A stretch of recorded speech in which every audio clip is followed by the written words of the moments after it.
Hi everyone, it's Hillary again. I want to talk to you about more ways that you can increase your money.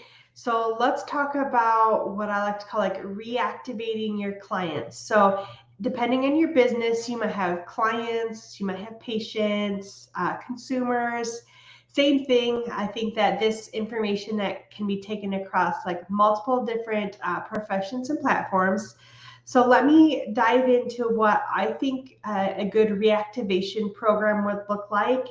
As a coach, I know that I ask my clients this often, like, when are they doing it? How are they doing it? And what seems to be the consensus is there's no rhyme or reason or when they do it, but they do it when they need new clients or patients in the office. But when things are going well, they don't have anything set in place. So what I propose is making like a system, organizing it and systematize it so that way you know when you're going to do throughout the year and what you're going to do. Or if you're like me and you have several employees, they need to know what to do and they don't necessarily need to ask me when or how to do it or what they're going to do that day or week because it's already written in place. So let's dive into some slides I made, pretty easy.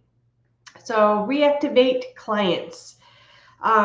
What does it mean? What does a reactivation mean? So I would say if you're a chiropractor listening, you definitely know what reactivating a patient means.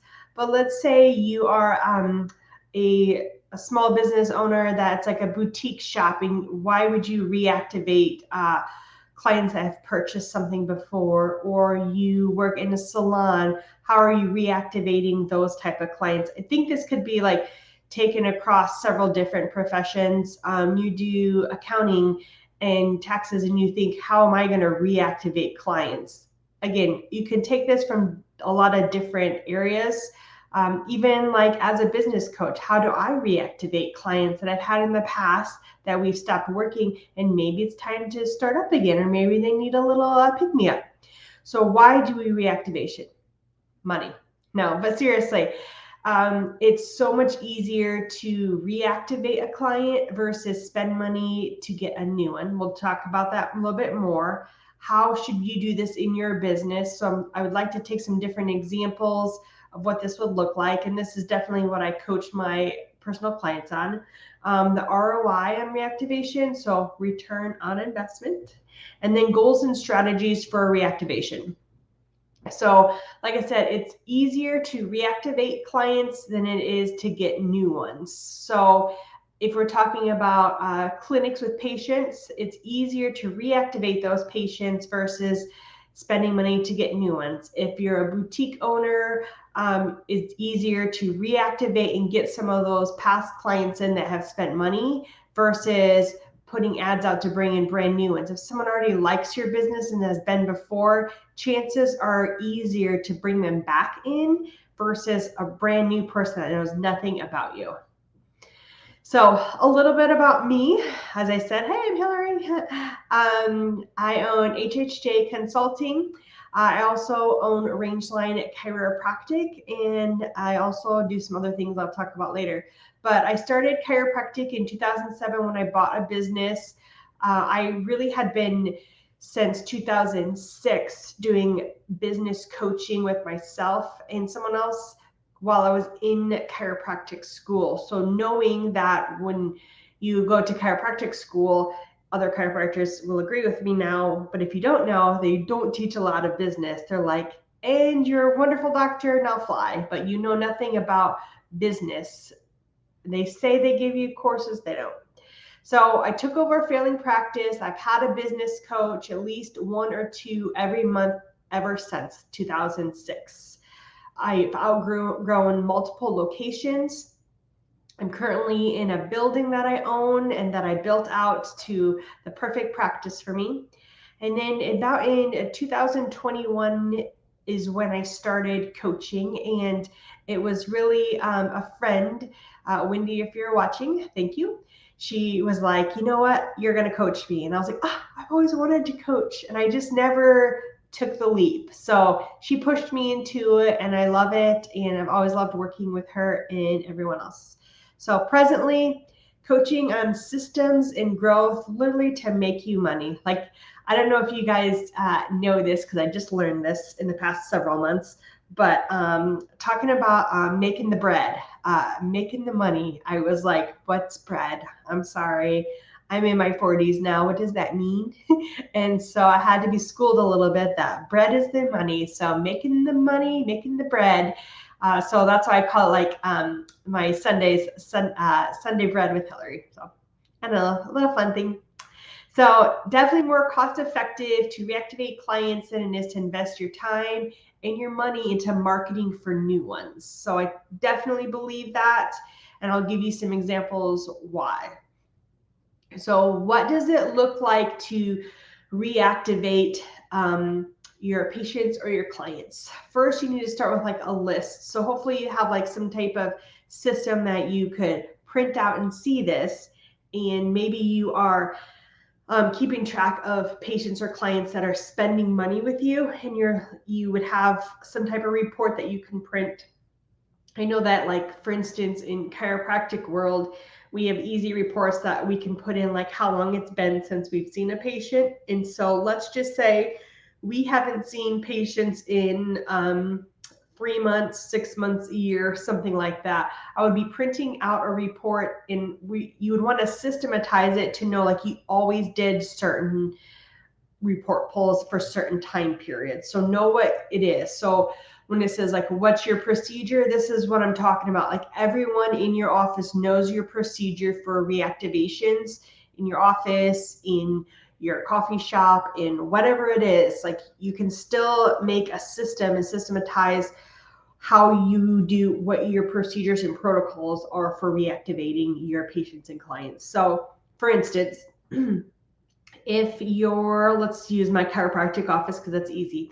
If we have someone that hasn't been in for 2 weeks, do we first text them? Do we call them? Does the front staff call them? Does the corresponding doctor call them? Do we send an email? So like each individual thing, like what is the step? And it could depend on your business. You might be a big, heavy texting business, and so a text is the first easiest thing to get out because like your clients respond best from that. So also need to know like your ideal client, how does he or she respond the best? If she responds best from texting, text is probably the first one because it'd be quicker to get them back in.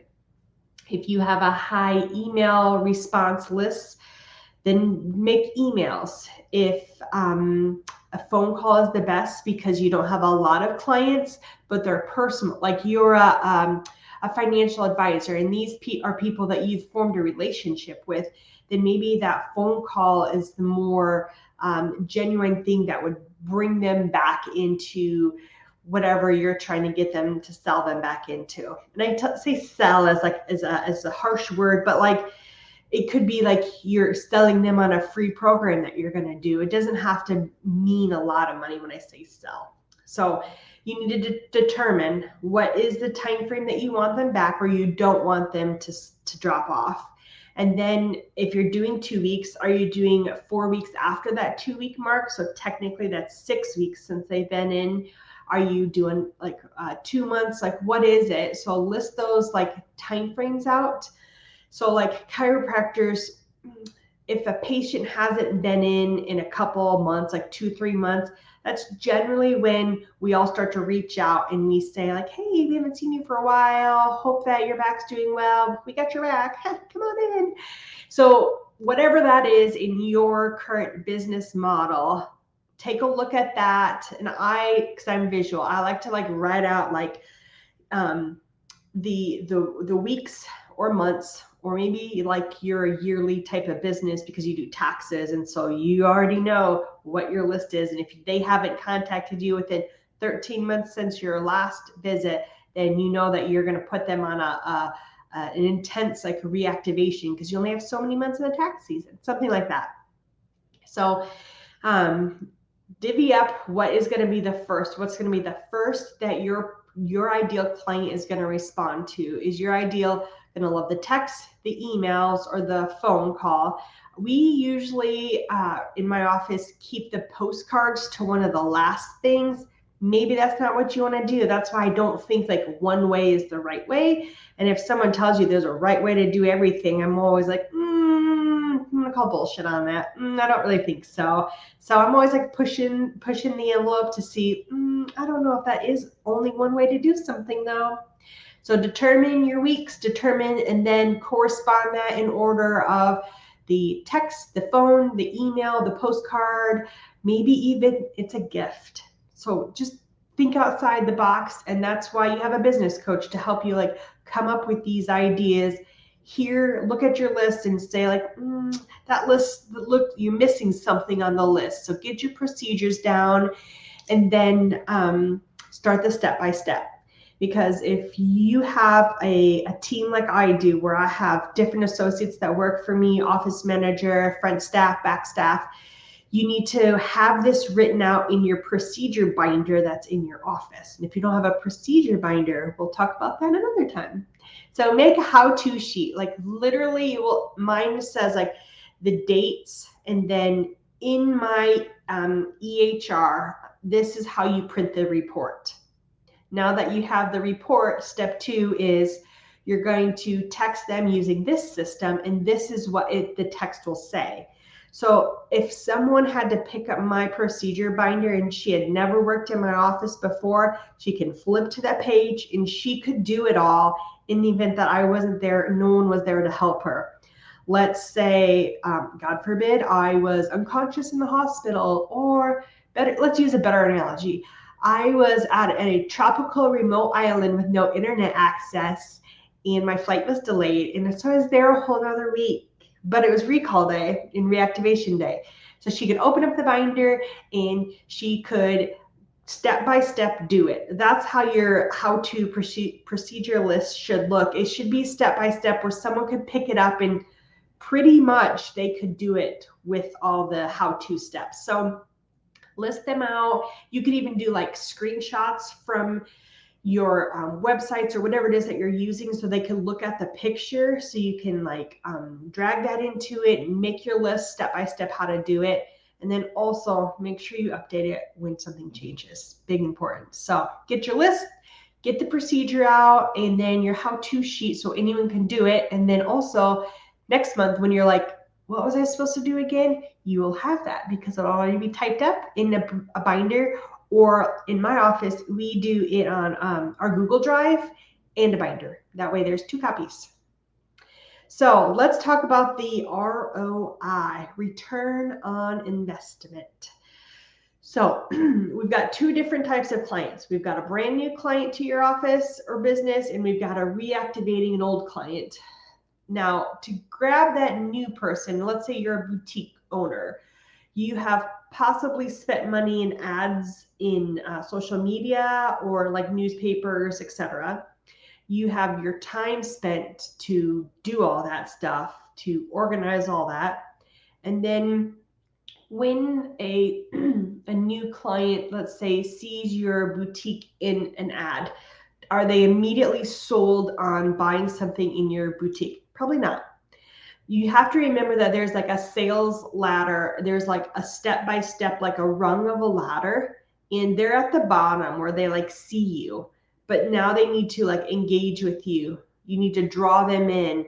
They're going to come in. You're going to develop a relationship-ish with them. And then, they're going to purchase something. And then great, they're going to continue to purchase something. Like, wouldn't it be great if they monthly purchase something from you? So a new client, you really have to like warm up. It's a lot of energy involved to get a new client, or for chiropractors, as you know, it's a lot of energy to get a new patient.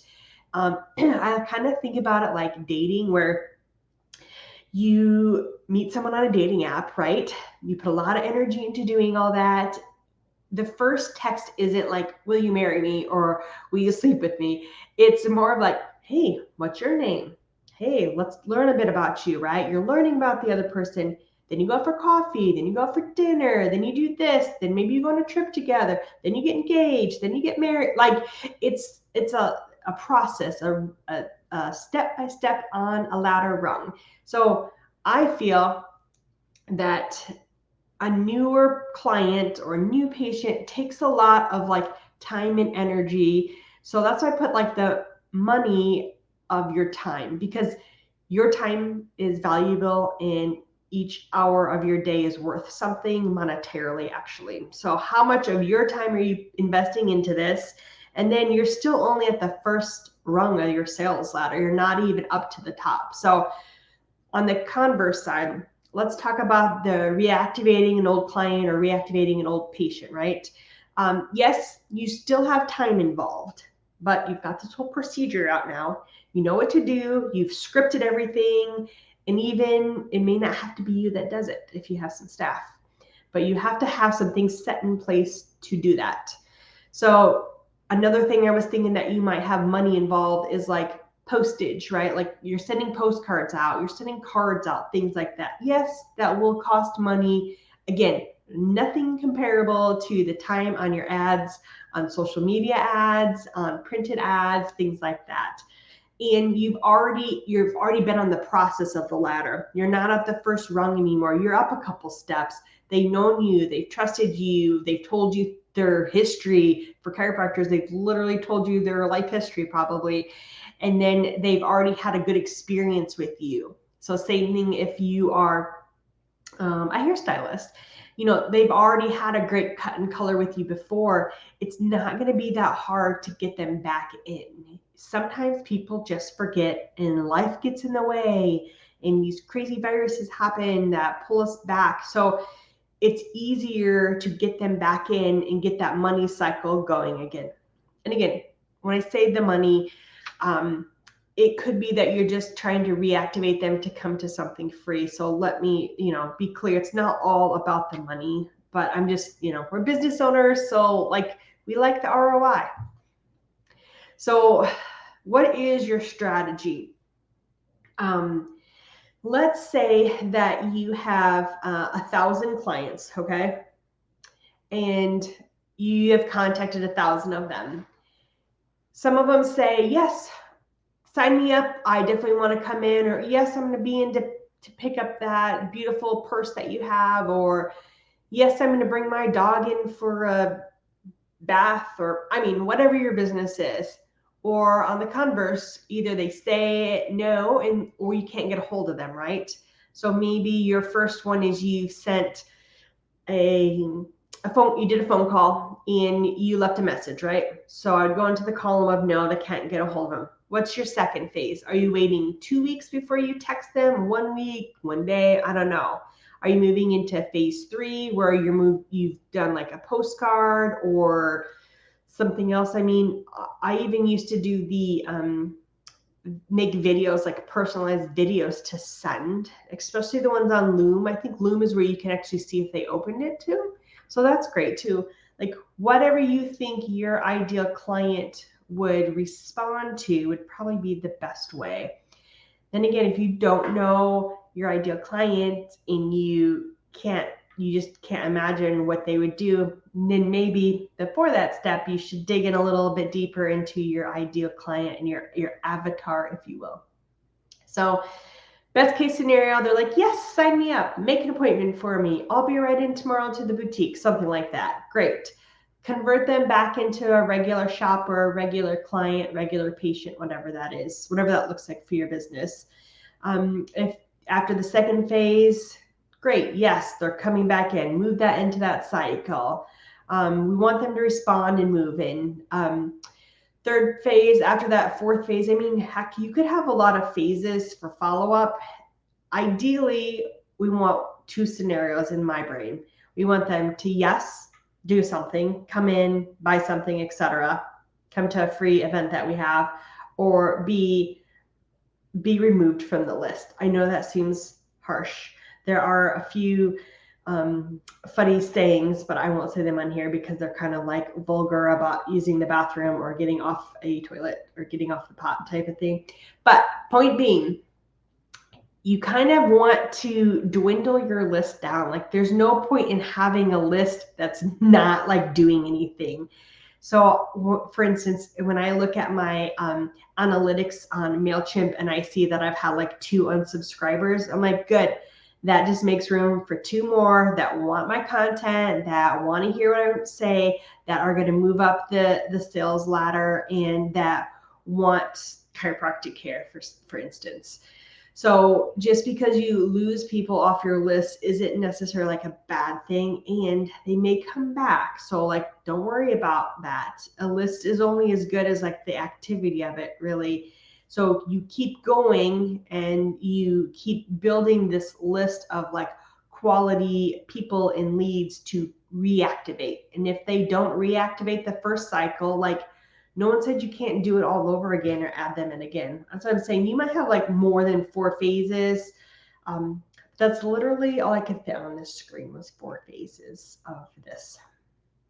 So we've got how we're going to do it, when we're going to do it, maybe who's going to do it. What are our goals? Like, why are we doing the reactivation?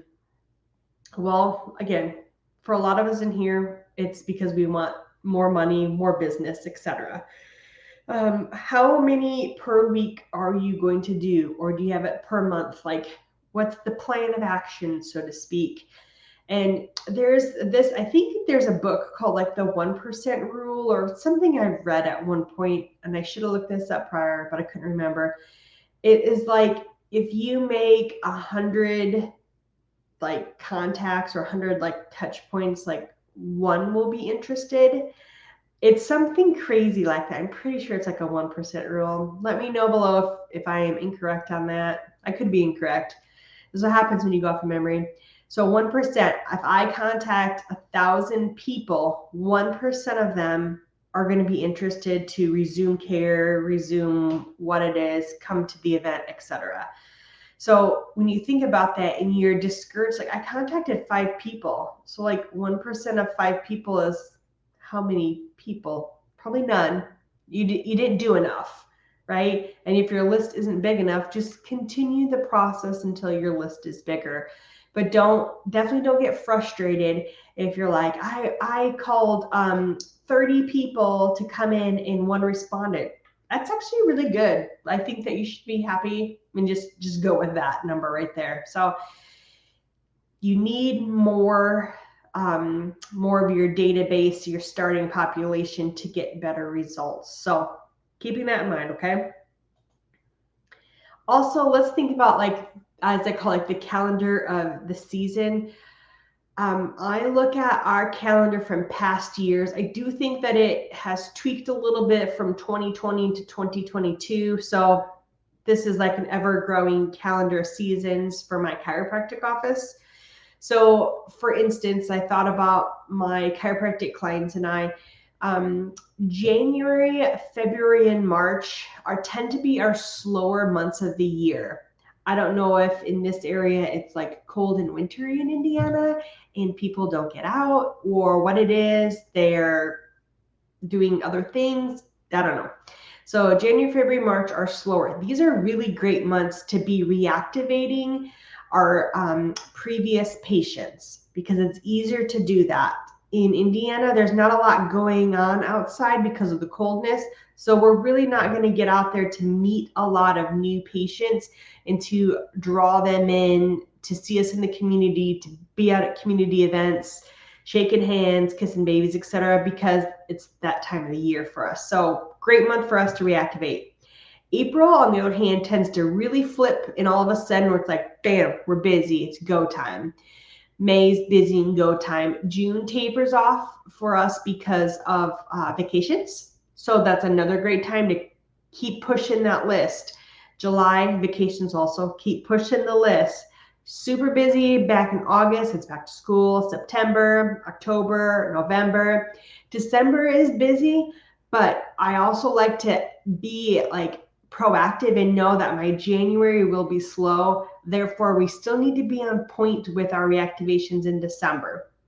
Just because it's the holidays doesn't mean that the whole office closes down, at least in my clinic. So think about your calendar of seasons. It doesn't have to be quarterly. It doesn't have to be, well, a Q1's always slow. Maybe you only have 1 month out of the quarter. I almost said 1 month of the Q.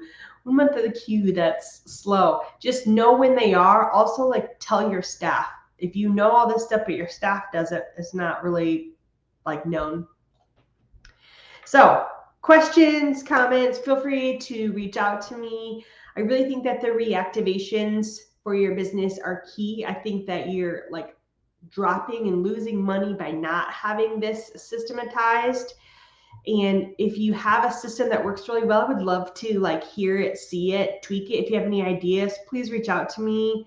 I could bring you on here as a guest and we could chit chat about it. So if you want to do that and you have some great ideas, love to hear them. Because again, I don't think that there's always one way. Like I can't say that my way is the only way to do something. Like sometimes it's trial and error.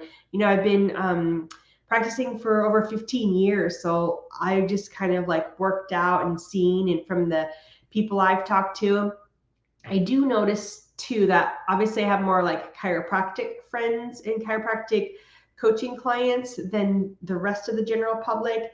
But when I talk about like reactivating and restarting clients in other like types of businesses, they don't really know what I'm talking about, or they don't do it. I think in general, people just don't do it. So we're leaving money on the table, if you will, because you're not reactivating these easier avenues. Maybe stop spending so much money on social media advertising. I said it.